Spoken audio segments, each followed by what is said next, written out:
They say a wedding is supposed to be the happiest day of your life. But nobody, not the bride, not the groom, not even the priest, expected the German shepherd in the front row to lunge at the man officiating the ceremony. One Min people say dogs can sense evil. That day, the day started just like any other small-town wedding. Clean church pews, ivory flowers tied in twine, and sunbeams pouring through stained glass windows. Guests filled the chapel with polite chatter as piano music drifted through the air. It, smelled like lavender, perfume, and too much hairspray. Officer Rachel Moore was standing near the rear doors of the church, dressed in her Class A uniform. She wasn't just there for crowd control, she was invited. Her cousin was the groom, and next to her sat her partner Hunter, a seasoned German shepherd from the county's K. Hunter wasn't your average dog. He had served in narcotics, tracked fugitives, and even helped locate a missing child in the swamps last year. But today, he was just supposed to sit still and look pretty. Rachel had even let I swear, if you embarrass me in front of my whole family, I'm trading you for a cat, she whispered jokingly into a Hunter. The ceremony began smoothly. Pastor James Bennett, a tall man with silver hair and a velvet voice, welcomed everyone with warmth. He had been with the church for almost 2 decades and was adored by the community. His sermons were known for being short, sweet, and full of charm. As he launched into his opening prayer, something in Hunter shifted. At first it was subtle, a low rumble in his throat. Rachel glanced down. Easy, boy. But Hunter didn't stop. He growled louder, then stood, muscles tense, ears locked forward. The guests began to glance back, confused. Some thought it was part of the act. Others smiled awkwardly. Rachel tugged gently on his leash. Sit. Hunter didn't sit. Then in a blur he broke free. He shot down the aisle like a missile. The bride gasped. The groom froze. Pastor Bennett took a half-step back, but it was too late. Hunter leapt, teeth flashing, and clamped down on the pastor's flowing ceremonial robe. Screams erupted across the chapel. Someone dropped a glass. An elderly woman fainted. Rachel sprinted down the aisle, shouting commands. Hunter! Out! Heel! But he wouldn't let go. It took Rachel and 2 groomsmen to finally pull the dog away. When they did, his jaws left a torn streak across the pastor's robe. Not skin, thankfully, but close. Pastor Bennett stumbled back, pale and speechless. I don't know what happened, Rachel stammered. He's never done anything like this. Pastor Bennett clutched the pulpit, steadying himself. It's okay. It's all right. Animals have instincts, I suppose. But his eyes didn't match his words. They were dark, shaken. The bride, in tears, fled the altar. The groom followed her. The wedding was over. Back outside, people gathered in clumps, whispering. No one looked at Rachel. Some avoided her entirely. She clipped the leash tightly around Hunter's collar, guiding him back to her squad car. What the hell was that, huh? She muttered. You want me suspended? Hunter sat obediently in the back seat, panting, tail still. Rachel sank into the driver's seat, hands gripping the steering wheel. Her radio chirped, but she didn't respond. She wasn't just humiliated. She was confused. This wasn't just bad behavior. It was targeted. Hunter hadn't reacted to a guest, a loud sound, or a sudden movement. He went straight for the pastor. Straight. That night, she couldn't sleep. Her phone buzzed constantly. Texts. From relatives, co-workers, even her sergeant. You and your dog need to lay low. The department is getting calls. They want you off duty until we sort this out. Hunter lay at her feet, unmoving but wide awake. He kept glancing toward the door, then the window, then the door again. Rachel got up and made coffee at 4:30 a.m., staring into the steam. The news hadn't picked it up yet, but in a small town like Maple Hollow, news didn't need the internet. It just needed front porches. She leaned over and scratched Hunter's head. I need you to talk, partner, just once. Just tell me what you saw. Hunter tilted his head, and then, without warning, stood up and barked toward the window. Rachel froze. That Sunday, she brought Hunter back to the church. She had no orders. She wasn't on duty. But something in her gut, call it instinct, told her they missed something. The chapel was quiet, empty. The remnants of the ruined wedding had been cleared, but Rachel could still smell roses and disappointment in the air. Hunter led the way, nose low, ears twitching. He moved past the pews, past the altar, and straight to the back wall. There, beneath a faded tapestry, was a wooden panel with old brass hinges. Rachel blinked. That wasn't there yesterday. Hunter growled and began pawing at it. That's when Rachel saw it. Dust disturbed, scratches on the floor, a tiny, almost invisible air draft. Behind that panel was a door. Before we continue, if you're captivated by stories like this, real, dogs with real instincts exposing hidden truths, don't forget to subscribe to Heroes for Animals. You won't believe what these animals uncover next. Rachel wasn't ready to break and enter. Not yet. But she took photos, marked coordinates, and left, heart pounding. Back at the station the next day, she searched for blueprints of the chapel. Nothing showed a backroom. She dug deeper. Town archives, old church plans, even renovation permits. In 1993, the church had undergone structural repairs due to smoke damage.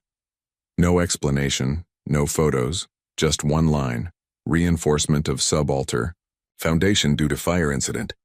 Records sealed by request of former clergy. Guess who was choir director in 1993? James Bennett. Rachel's breath caught. Pastor Bennett had returned to Maple Hollow as a hero of faith. But he wasn't new. He wasn't fresh out of seminary. He had been here before, and now, decades later, Hunter had zeroed in on him like he was prey. Something was buried. Maybe literally, and her dog, her loyal, maddening, brave Hunter, wasn't about to let it stay hidden. The next morning, Rachel Moore stood in front of the chapel again, this time without her badge, without Hunter, and without permission. She wasn't sure what she was expecting. A miracle? A confession? Maybe just closure. But what she got was resistance. Inside, the chapel was bustling, not with prayer or celebration, but with quiet tension. Members of the church's board of elders had gathered for an emergency meeting. Rumors had already reached them about the incident at the wedding. Rachel approached one of them, a tall woman in a navy dress and pearls named Miriam Sanderson. Officer Moore, Miriam said with a tight smile. We appreciate you coming, but this is a church matter now. I'm not here on duty, Rachel said, keeping her tone respectful. I just want to ask a few questions about Pastor Bennett, about the renovations in 1993. Miriam's smile disappeared. That was decades ago. I know, Rachel said, but I found a sealed wall behind the altar. It doesn't show up on any blueprint. Do you know what it's for? Now the other elders were watching, whispering. I think you should leave it alone, Miriam said flatly. Some things are better left in God's hands. Rachel didn't flinch. Even if those things might explain why my K9 partner attacked your pastor in the middle of a wedding. Silence. A man in the back cleared his throat. This is sacred ground, officer, not a crime scene. Rachel nodded. I respect that. But if something illegal happened here, something buried or covered up, I need to know. Miriam stepped closer. Are you accusing Pastor Bennett of something? Rachel hesitated. I'm saying my dog sensed something, and dogs don't make mistakes like that. By the time she left the church, Rachel's head was spinning. She hadn't expected cooperation, but the level of defensiveness unsettled her. Back in her truck, she pulled up the photo she took of the wooden panel, behind the tapestry. Brass hinges, dust marks. It wasn't part of the original structure, she was sure of it. She needed a second opinion. That night, Rachel drove 2 towns over to visit her former K9 training supervisor, Jim Klein. Jim was in his 60s now, semi-retired, but still sharp as ever. He lived in a modest ranch house with 3 retired police dogs and a freezer full of venison. You look like hell, Jim said as he opened the door. Thanks, Rachel replied. You got coffee?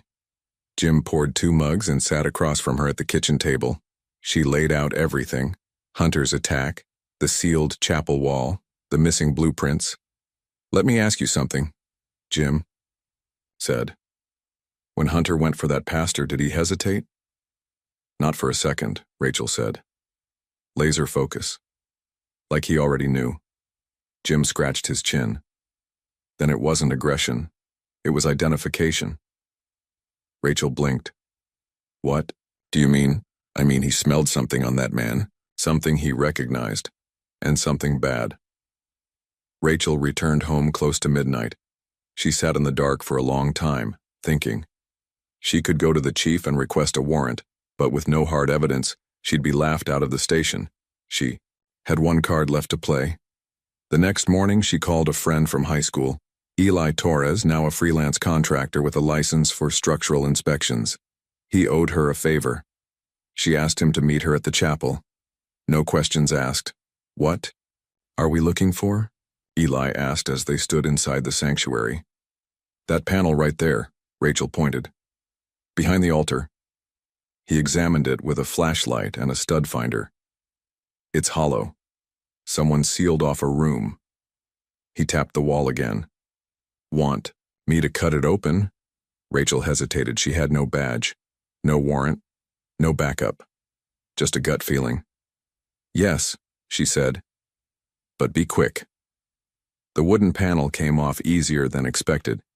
Behind it, a narrow passageway led down a short flight of concrete steps. The air was cold, stale, and smelled like mildew and something else. Something metallic.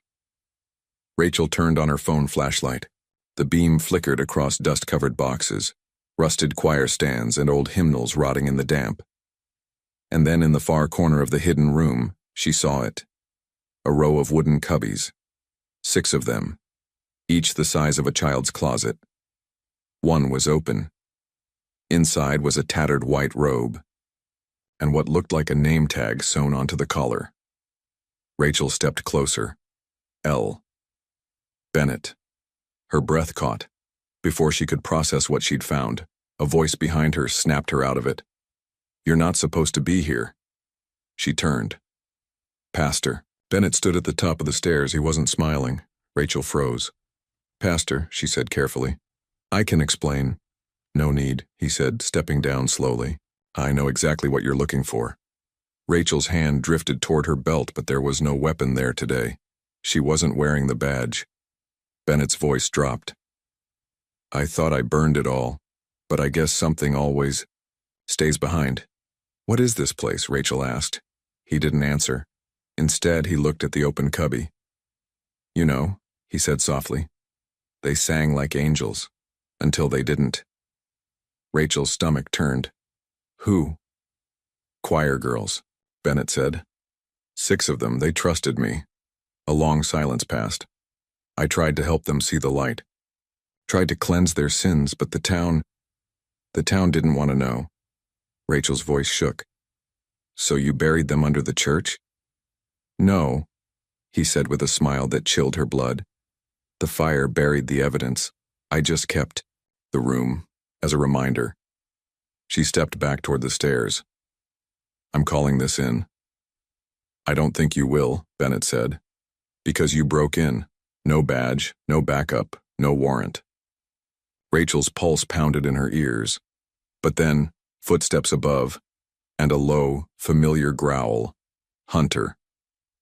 Before Bennett could react, the dog leapt down the stairs like a bullet. He hit the pastor square in the chest, knocking him to the ground. Rachel grabbed the rope from a storage shelf and tied Bennett's hands as he struggled. Outside, Eli was already calling 911. When the police arrived, Rachel turned over the hidden room and everything inside. The DNA tests would later confirm the truth. 3 of the missing choir girls had been falsely listed as runaways. The church had sealed the case, and the town had forgotten. But Hunter hadn't. He remembered the scent. He remembered the sin. Rachel was reinstated, this time with honors. Hunter received a medal and a new nickname from the town kids, the preacher's ghost. And Pastor Bennett? He was quietly transferred to a federal facility pending psychiatric evaluation. But some say he still sings hymns in his cell at night, songs that no one wants to hear anymore.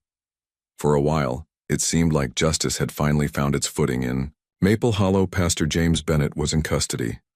The chapel was sealed off as a crime scene, news trucks parked outside the church gates for a week, feeding off the headline. K9 exposes hidden room beneath chapel. Town pastor arrested in shocking case. But then, almost as fast as it started, everything went quiet. The media moved. On the town, small and private as ever, seemed to settle back into its rhythms, like nothing had happened. Rachel Moore knew better. She'd seen too many cases buried by silence. And something about this one still didn't sit right. One evening, about 3 weeks after the arrest, Rachel sat on her porch with a beer in one hand and Hunter lying beside her, head resting on her boot. "You still don't sleep near that church," she muttered, rubbing behind his ear. "What else do you know that I don't?" Hunter blinked slowly. Across the street, the porch lights of her neighbors flicked on. People were being polite again, waving, smiling like they hadn't crossed the street to avoid her 2 weeks ago. That's how towns like this worked. Denial wasn't just a reaction. It was a habit. At the department, the official report on Bennett's case had been stamped and filed. The district attorney was waiting on forensics. No further investigation was pending. But Rachel wasn't ready to let it go. She pulled the old renovation records again, the ones from 1993. Most were vague. Insurance reports, fire inspection summaries, budgets signed off by the church board. But one document stood out. A payment of $6,300 labeled Emergency Disposal Services, signed by then board president Warren Gentry. Rachel circled the name with a red pen. Warren Gentry was still alive, still living in Maple Hollow, in fact. He ran a small woodworking business out of a barn behind his farmhouse. Retired, soft-spoken, and by all accounts a decent man. Rachel drove out to see him the next morning. His barn smelled like cedar, coffee, and dust. He was sanding the edge of a rocking chair when she walked in. "Officer Moore," he said without looking up. "Didn't expect to see you out here." "You've heard?" she said. "I've heard more than I wanted," he replied, setting down his sander. "But I suppose you're not here to buy furniture." "No," Rachel said. "I'm here about 1993. Warren's face tightened slightly, a twitch in the jaw. "I was on the church board, not in the choir room." "I'm not accusing you of that," Rachel said. "But someone signed off on sealing that room. You approved a payment for disposal." "That fire destroyed half the chapel," he said. "There was debris, soot, ash. We did what we had to do." "Did you know what Bennett had done?" He looked her dead in the eye. "I suspected, but I didn't know." "That's not good enough," Rachel said. 3 girls died. "And what would you have done?" He shot back, sharper now. "In 1993 in a town like this, where the sheriff was his brother-in-law and the mayor sang in the same choir." Rachel stared at him. "You buried it." "We were protecting the church," Warren said quietly. "No," Rachel replied. "You were protecting yourselves." That night, Rachel pulled out an old notebook from her academy days and scribbled the names of every elder on the church board from 1993. 7 total. 3 were dead. 2 had moved away. 1 was Warren. And the last one? Miriam Sanderson. Rachel waited until Sunday morning to confront her. It was raining, soft and steady. People walked into church under umbrellas, nodding politely to the new interim pastor. Rachel wore plain clothes, blending in as best she could. She waited by the foyer until the choir started singing, then slipped into the hallway where Miriam's office was. She found the older woman sorting papers in a filing cabinet. "You lied to me," Rachel said without raising her voice. Miriam turned slowly. "I told you to leave it alone. You knew what was under that church. You helped hide it." "I helped protect this town from collapse," Miriam said firmly. "If that story had come out back then, it would have destroyed everything. The faith, The families, the hope this community clings to. It's not your job to protect the town by hiding the truth, Rachel said. It's mine. Miriam's eyes narrowed. Be careful, officer. People don't like heroes who stir up the past. Rachel leaned in.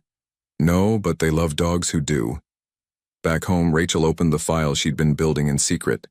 Not on Bennett, but on everyone who had helped him stay hidden.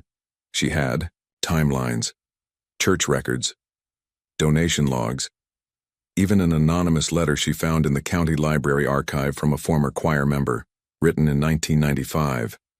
It said, "We sang to cover the sounds." I was too scared to speak, but he said if I told anyone, I'd never leave the church alive. No name, no signature, just initials.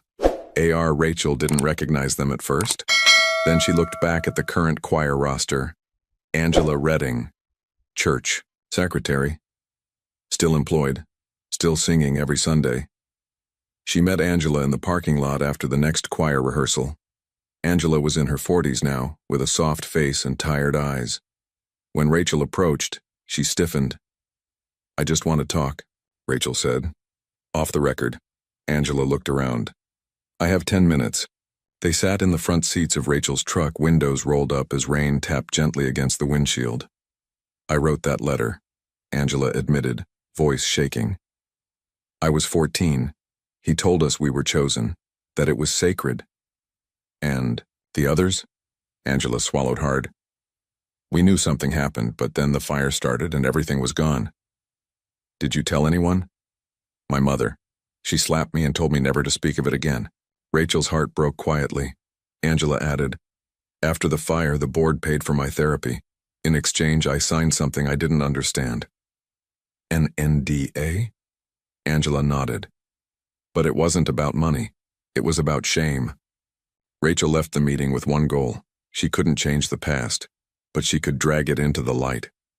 She wrote a formal report naming the surviving board members as complicit in obstructing justice. She submitted it to the county sheriff, the DA, and, as backup, the local news. Then she sat with Hunter on her porch as the first article went live online. Cover-up in the chapel, town leaders tied to historic church crimes. The fallout would be long, ugly, necessary, but for the first time in a long time. Rachel felt peace.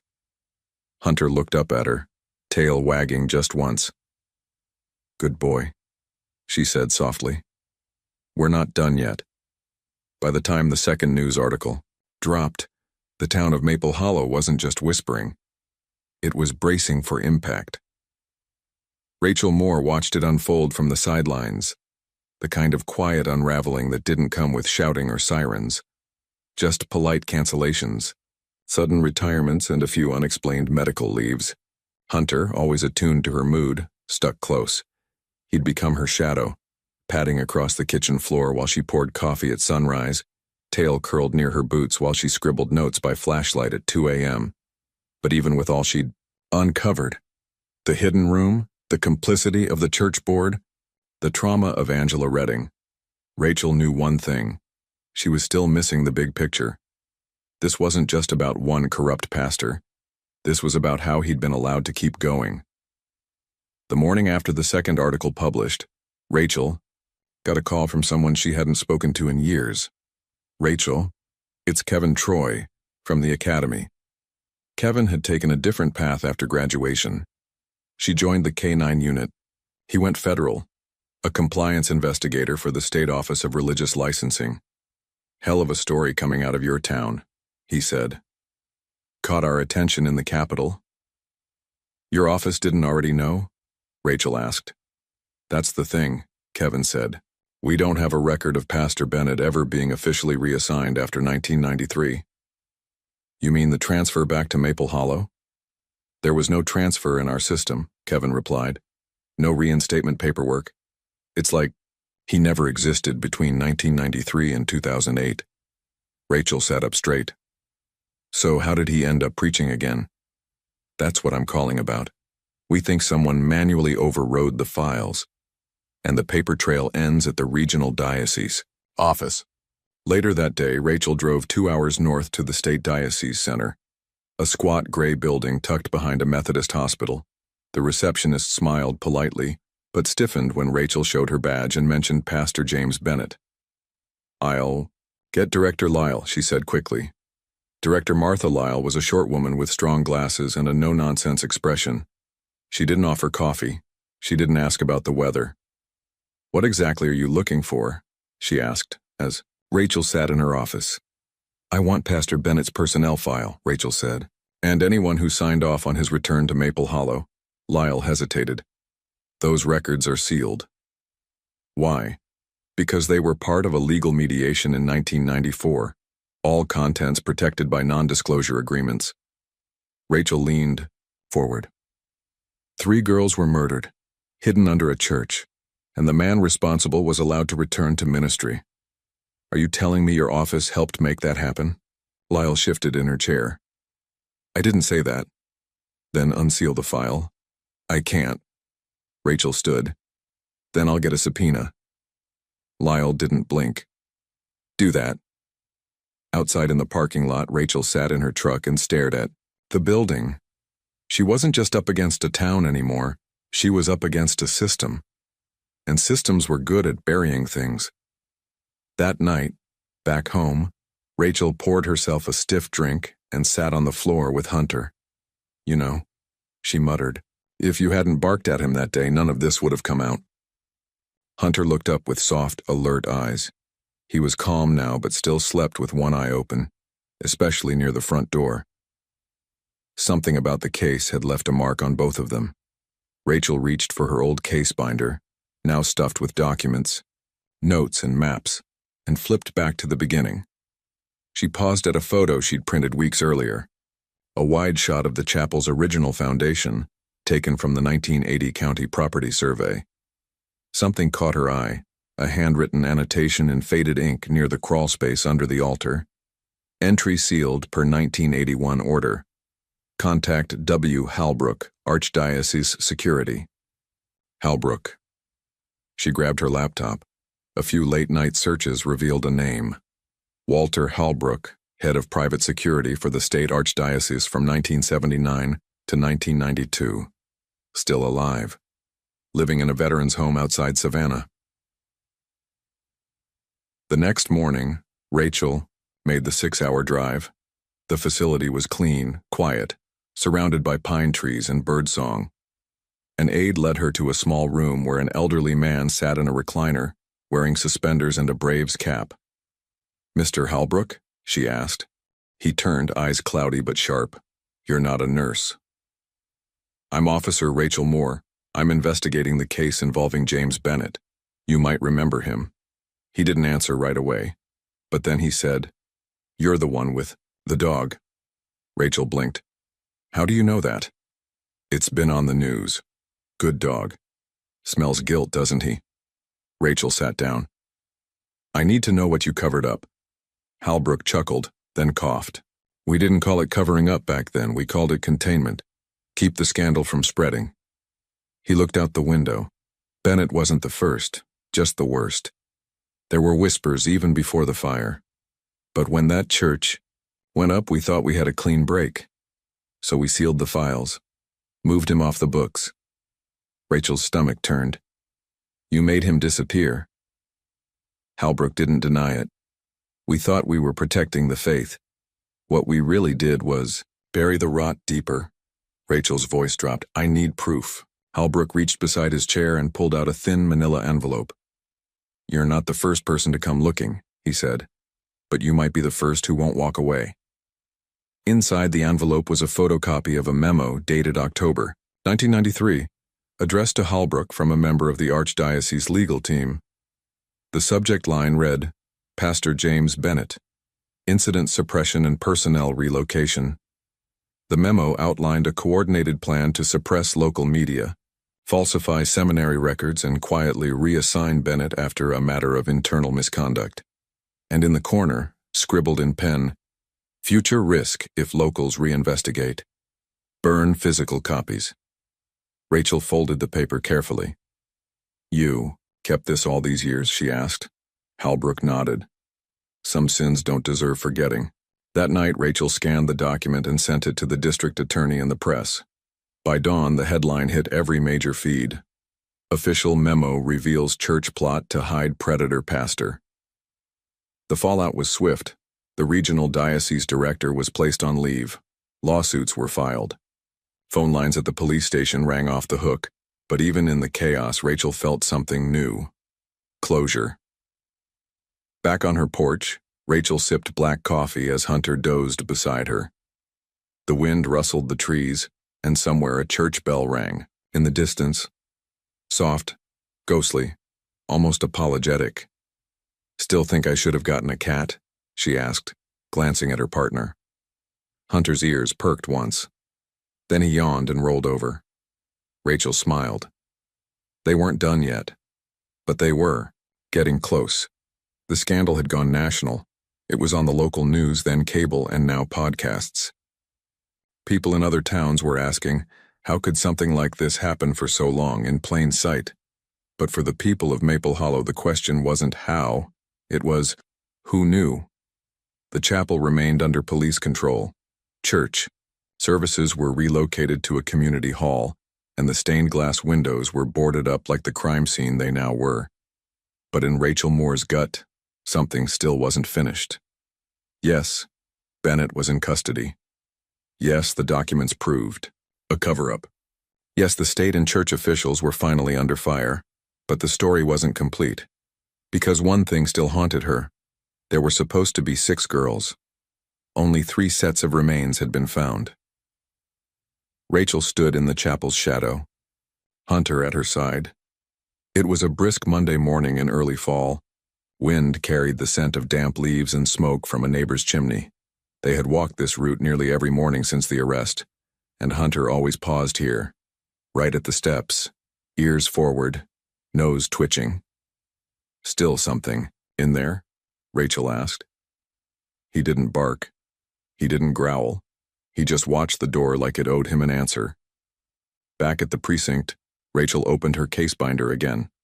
Her desk had been moved to a quieter corner now, away from the media circus. The town had gone from avoidance to admiration. They brought her coffee, thanked her in line at the grocery store. Even the mayor, previously silent, now called her the conscience of Maple Hollow. Still, praise wasn't closure.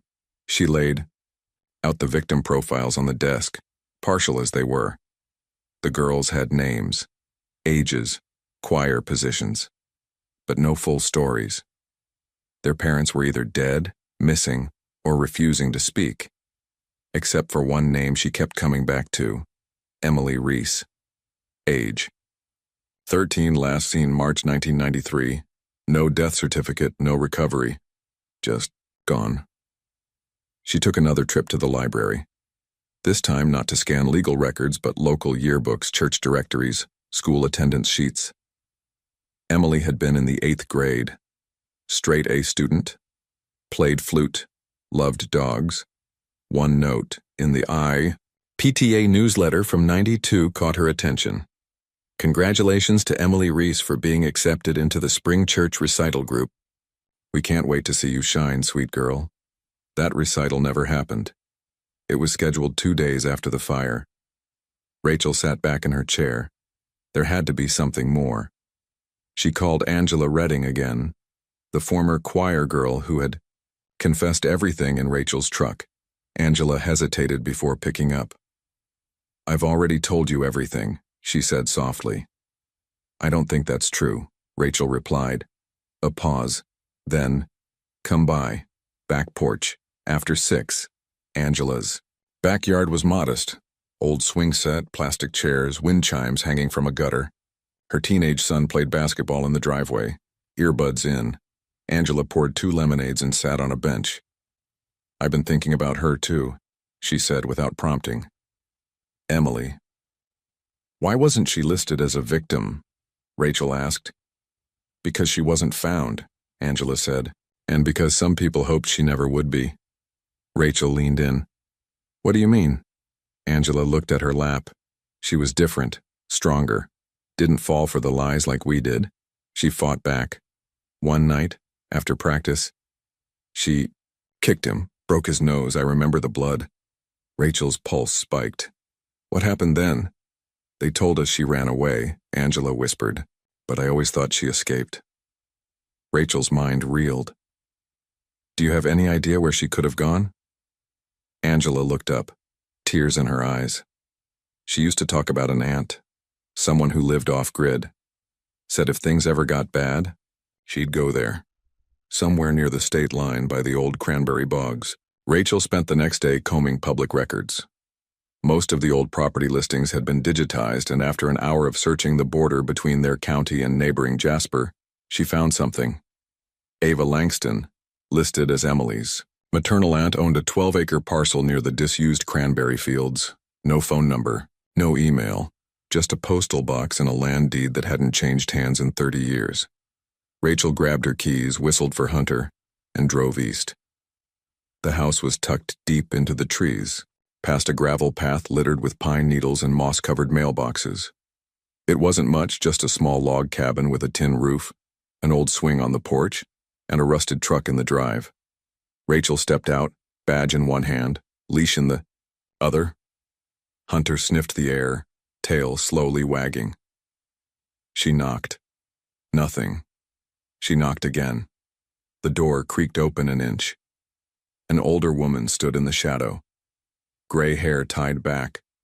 Wary eyes. I'm looking for Ava Langston, Rachel said. My name is Officer Rachel Moore. I'm not here to arrest anyone. I'm trying to find Emily Reese. A pause. Then the woman opened the door fully. She's here, she said quietly. She's inside. Rachel stepped into the cabin. It smelled like cedar, honey, and wood smoke, the kind of place that felt untouched by time. On the couch sat a woman in her early 40s, medium build. Dark auburn hair streaked with gray, a long scar above her right eyebrow. She stood slowly. I'm Emily, she said. I didn't think anyone would ever come looking. Rachel froze. She didn't need ID, didn't need confirmation. It was her, the missing girl, alive. They sat for hours. Emily told her everything, how she had seen what Bennett was doing, how he tried to lure her in, how when she resisted he attacked her, but she fought back, got away, ran barefoot for miles until she found a payphone, called her aunt, swore her to silence. They would have buried me, Emily said flatly, not just in the ground, in paperwork and rumors, so I vanished. Why didn't you come forward? Rachel asked. Because nobody wanted to believe, Emily said. Not back then, and not for decades. Rachel couldn't argue. She had fought tooth and nail just to get this far, and she was a cop. Emily wasn't bitter, but she wasn't forgiving either. I've watched the news, she said. You and your dog, you did more than I ever could. Rachel made no promises, no threats. She offered Emily options, therapy, protection, legal guidance. But Emily just asked for one thing. Make sure they tell the whole story, she said. Not just about the monster, but about the girls who didn't die, who lived, who carried this. Rachel nodded. I will.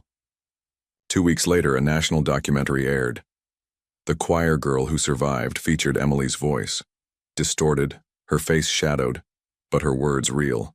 She didn't name names, but she named truths, and with that, the last missing piece clicked into place. Back in Maple Hollow, the chapel was permanently closed.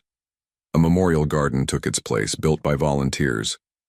Each flower bed bore a name, 6 in total. One stone simply read, "To the ones who made it out." Rachel stood by the marker, Hunter beside her, tail gently thumping. You started this, she whispered. Hunter didn't react, just sat tall, ears perked toward the wind. They were done now, but the town was only beginning. Autumn in Maple Hollow had never felt so quiet. The air was cooler now, the leaves crisp and dry under every footstep. Halloween decorations hung from porch rails, but the usual cheer was muted. Even the laughter of kids felt softer, respectful somehow, as if the whole town had taken a deep breath and still wasn't sure if it was safe to let it out. The chapel was gone. Not just locked up, gone. After months of investigations, lawsuits, and quiet settlements, the town council voted to demolish what remained. It wasn't just about removing the building. It was about cutting out the rot. In its place stood a simple memorial garden, 6 trees, one for each girl, planted in a circle, with a stone bench at the center. On it, a plaque read, "For the voices silenced, and the one that barked." Rachel. Moore stood beside that bench with Hunter at her feet, his ears twitching as birds sang from the trees. She reached down and scratched behind his ears. "You did good, buddy. You did damn good." It had been 4 months since Emily Reese had come forward. Her story had made waves, across the state, across the country, even overseas. People were stunned not just by what had been hidden, but by how long the silence had lasted. How many hands had touched the cover-up and said nothing? Some folks said it was time to move on.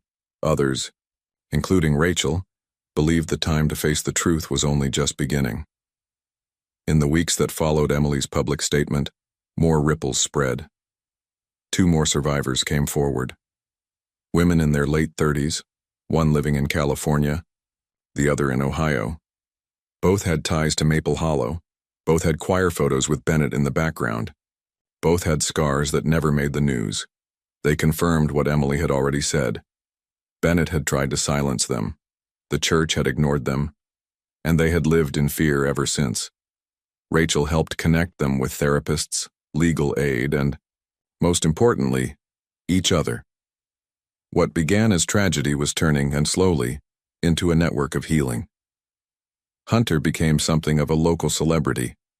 Kids in town would bring him treats outside the grocery store.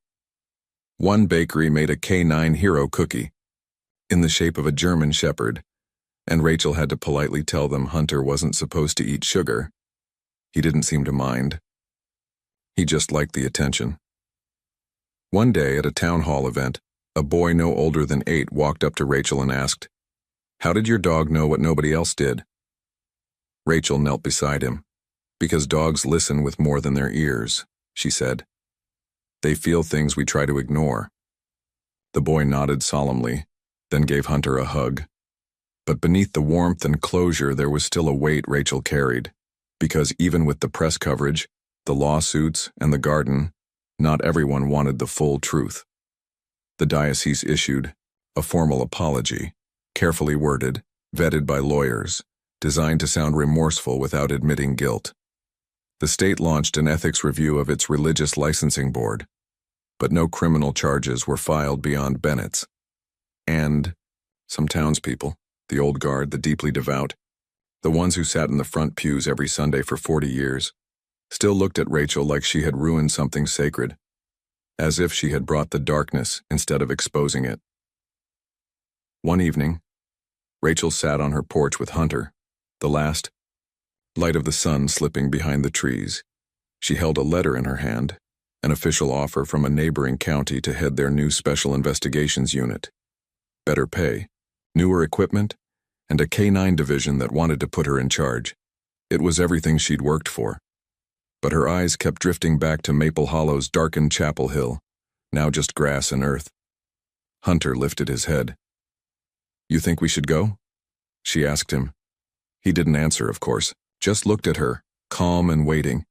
And that's when she realized something. Maybe they weren't meant to stay. Maybe their job here was already done. The following week, she accepted the offer. She gave her notice, packed her house, and said her goodbyes. Not all of them were easy. Some neighbors cried, some just nodded, wordless. A few didn't say anything at all. But when she walked out of her front yard for the last time, she found something unexpected. On her fence was a handmade sign. "Thank you, Rachel and Hunter. You gave us back our voices." Signed with dozens of names. Some she knew, some she didn't. She folded the sign and placed it in the passenger seat. Hunter hopped in the back, tail thumping twice against the door. Their new department was larger, more diverse, and full of new energy. Rachel was immediately put on a task force investigating cold cases tied to other rural churches. Turns out, Maple Hollow wasn't alone, but now, there was a blueprint for how to dig up truth, even if you had to start with your dog's instincts. 1. Afternoon, she received a letter from Emily. It was short. I planted roses beside my aunt's porch. I call them hunter's roses. When they bloom, I feel safer. Thank you. E. Rachel smiled. She'd framed the note and put it beside her desk. Hunter's photo, badge, vest, and all, hung right above it. As time moved forward, Rachel didn't try to forget what had happened. She carried it. Not like a burden, but like a map. A reminder of where they had been and who had shown the way. Hunter, the dog who wouldn't stop barking, the town that finally listened, and the stories that refused to stay buried. Thank you for joining us on this journey. This wasn't just a story about crime. It was a story about memory, courage, and the deep, quiet power of animals who love us enough to tell the truth when we won't. And now we'd love to hear from you. Do you believe dogs like Hunter really know when something isn't right? Even when we don't? Let us know in the comments. And, if this story moved you, share it, subscribe, and always keep listening. You never know what a bark might be trying to say.